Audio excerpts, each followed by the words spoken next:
Since the upcoming 50 Shades of Grey film was announced, one of the main points of discussion amongst its fans was what rating the film would get. Will the studio go for a slightly risque PG-13 to appeal to a larger audience, an R, or even an NC-17? Well, the Motion Picture Association of America has now officially rated 50 Shades of Grey R for strong sexual content, including dialogue, some unusual behavior, and graphic nudity, and for language. 50 Shades of Grey opens in AMC Theatres everywhere on February 13th. John, what do you think of the rating and how the movie is shaping up? I just love that the MPA put in some unusual behavior. Yeah. Look, here's the thing. This situation reminds me a lot of an old joke by Jerry Seinfeld. Seinfeld used to do this joke about how, you know, you go through the drugstore and you see some Anacin or some Tylenol, and it says, maximum strength. He goes, so basically they said, what will kill you and we'll back it up just a little bit. That's maximum strength. And that's the feeling I get when a movie like this gets a rating R.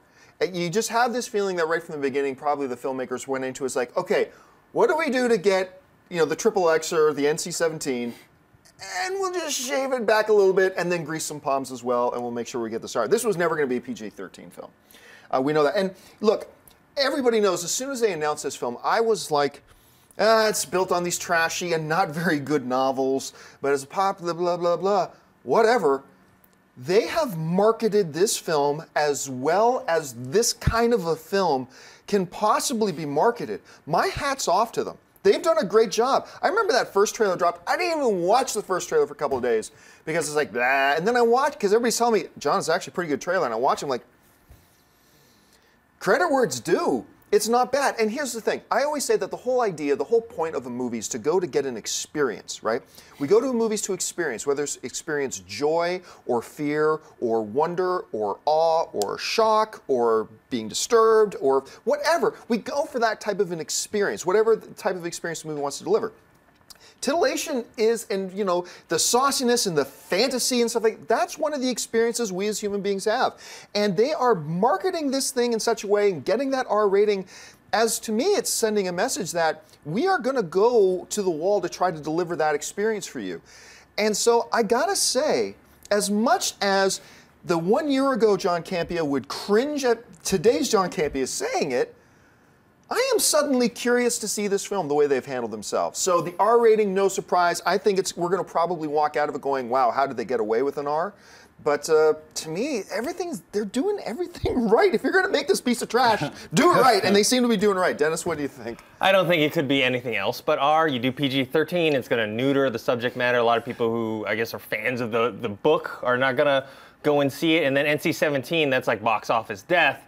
You're not going to get as much money. And R is perfect. I think they're going to shoot or they have already shot NC-17 rated footage that they're going to include on the Blu-ray or maybe even a re-release of it in theaters and say, this is the NC-17 version you didn't get to see. But R is perfect for this movie. I still can't believe that the #1 trailer of last year was 50 Shades of Grey. I forgot to mention that, yeah. 50 Shades of effing Grey. More people watch the 50 Shades of Grey trailer than watch the Avengers Age of Ultron or trailer. the Star Wars trailer. Or the Star Wars trailer. Yeah, but Star Wars trailer just came out a few weeks ago. Exactly. But the Avengers trailer. It boggles my mind. So, yeah, and from a marketing standpoint and from business standpoint, they're doing everything right.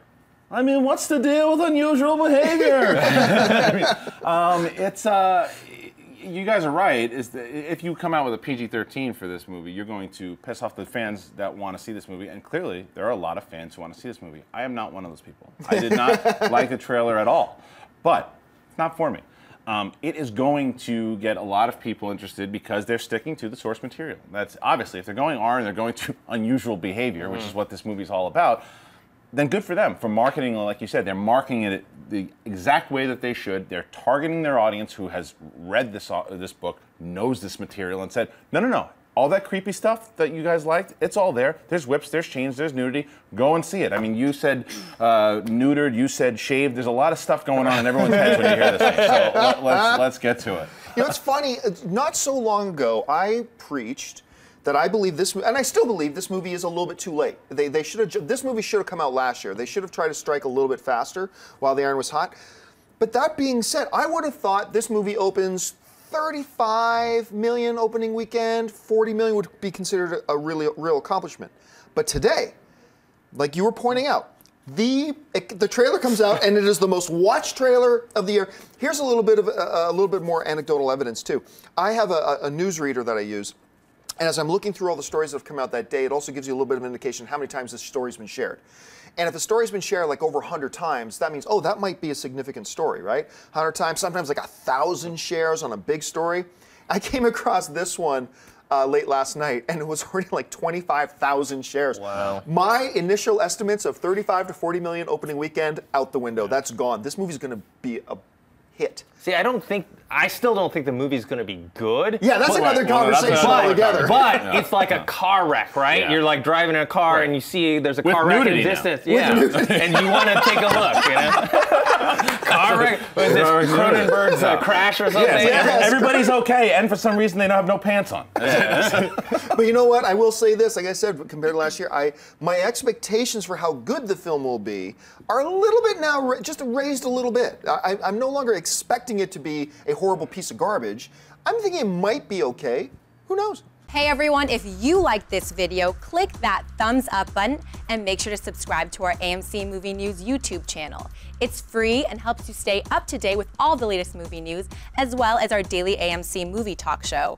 Also, make sure that you follow us on Facebook and Twitter to stay up to date with all of our special promotions, contests, and prize giveaways.